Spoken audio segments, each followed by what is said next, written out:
সালাতের শেষ বৈঠকে একাধিক দোয়া মাসুরা পড়া যাবে কি? একাধিক না, সবগুলি পড়তে পারবেন, খুঁজে খুঁজে পড়বেন।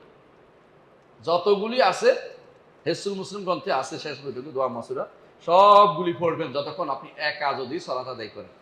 মুসল্লিদের সাথে পড়লে, সব পড়লে মুসল্লিরা কষ্ট পাবে। হ্যাঁ, তাদের অনেকের অসুস্থ থাকতে পারে, অনেকের পেশাব পড়ে যেতে পারে, আপনি বিপদে ফেলেন না কাউকে। রাসূলুল্লাহ সাল্লাল্লাহু আলাইহি ওয়াসাল্লাম ওই জন্য বলেছেন, যখন কেউ মানুষদের নিয়ে সালাত আদায় করে তখন যেন সে হালকা করে, যখন সে একা একা সালাত আদায় করে সেই জন্য তুলুল কুনুত করে, লম্বা সময় ধরে কেরাত পড়ে।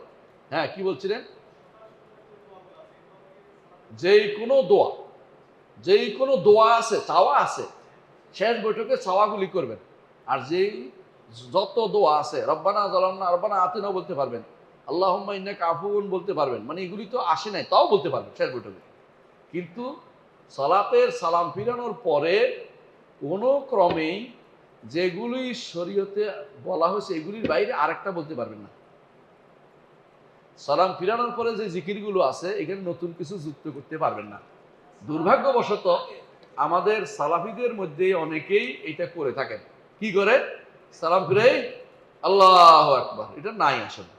আর একটা হচ্ছে দেখবেন যে তাদের যে সালাম মানে দোয়া করার জন্য দিছে, ওখানে অনেকগুলো আমার আলহামদুলিল্লাহ আমি ওইটা দেই নাই। আপনাদের কাছে দেখছেন না, আমাদেরটা ছোট আছে, অনেকেই অনেক দোয়া দিয়ে দিছে। ওরে ভাই, এই দোয়া তো এখানে নাই, দোয়া তো সালাতের ভিতরে ছিল। করেন নাই বলে যেগুলি আসছে ওগুলি পরে করেন, কিন্তু নতুন কোনো দোয়া এখানে যুক্ত করতে পারবেন না। কারণ শরীয়তে সালাতের পরে আজকারগুলি ছাড়া অন্য কিছু করার জন্য বসে থাকতে বলে নাই। সালাতের পরে করতে পারবেন কোনটা? ফজরের পরে এবং আসরের পরে আজকার সবা, আজকার মাসাগুলি শেষ করতে পারবেন। এটা তো এই সময়ের টাইম, এই যে এই সময়ের জন্য নির্ধারণ করা হয়েছে, কথা বুঝছেন? কিন্তু জোহরের পরে এসে আপনি করতে পারবেন না, কি আজ সকালের জিকির বিকেলের জিকিরগুলি করতে পারবেন। তবে যে কোনো দোয়া আসছে কোরআন সুন্নাহ, সেগুলিকে আপনি সালাতের ভিতরে শেষ বৈঠকে প্রচুর পরিমাণে পড়তে পারবেন যখন একা একই সালাত আদায় করেন। অথবা এমন লোকদের সাথে সালাত দেখেন আপনি জানেন যে তারা বিরক্ত হবে না, তখন আপনি লম্বা আজকারগুলি পড়তে পারবেন, কথা বুঝছেন? ইনশাআল্লাহ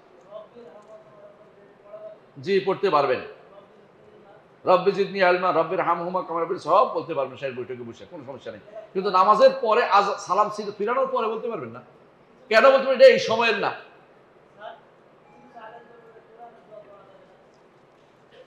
কোরআনি দোয়া পড়া যাবে না, এটা সত্য না। এটা হচ্ছে ঠিক বলেনি, যেখানে রব্বে রব্বে করে আছে কোরআন, জিকিরগুলি করা যায় না, মানে আজকারগুলি, মানে এটা দোয়া যেটা রব্বে রব্বে আছে, এটা তো দোয়াই। এখানে যে কোনো দোয়া করা যাবে। রসুল এখানে আম রাখছে, আপনি এখানে আম রাখেন। রসুল এখানে কি রাখছে? রসুল বলছে ফাআখলিসু, মানে বেশি সিজদার মধ্যেও বেশি দোয়া করা যাবে, শেষটার মধ্যেও, তখন রাসূলুল্লাহ সাল্লাল্লাহু আলাইহি ওয়াসাল্লাম বেশি দোয়া করতে বলছেন, আমরা বেশি বেশি দোয়া করবো। এখানে কারো ব্যক্তিগত আক্রমণ যায় না। আমার কথা শুনলে ওনার কথা শুনেন, আমার কাছে তার নামও বলেন না দয়া করে। ভুল বলে আর কি, এগুলো ভুল বলছে, যে উনি ভুল বলছে, না বাদ দিবেন না।